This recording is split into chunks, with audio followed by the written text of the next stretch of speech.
प्रवक्ता अल्ताफ ठाकुर ने पूर्व विधायक और बीजेपी नेता फकीर खान की मौत को संदिग्ध बताते हुए इसे आत्महत्या नहीं बल्कि संभावित हत्या का मामला बताया है। उन्होंने मांग की है कि अधिकारी मामले की गहन एवं निष्पक्ष जांच करें ताकि सच्चाई सामने आ सके। लेकिन जिस हालत में उनकी मौत हुई है ये एक सस्पिशियस मसला है। हमें डाउट है ये सुसाइड नहीं है, ये एक साजिश के तहत इनको कत्ल किया गया है। क्योंकि अगर हम देखेंगे जिस पोजीशन में राइफल है वो बड़ी संभाल के इसकी टांगों के बीच में रखी गई है।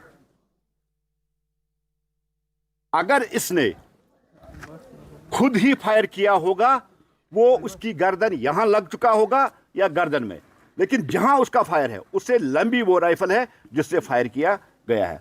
और किन हालात में इसकी मौत वाक़ा हुई है, वहां कौन था, किसने ये किया। पुलिस ने तो पहले स्टेटमेंट दे दिया, लेकिन हम पुलिस से गुजारिश करना चाहते हैं आपकी वसादत से, डीजीपी साहब से, आईजी साहब से, एसएसपी श्रीनगर से हम गुजारिश करना चाहते हैं इसकी तह तक पहुंचा जाए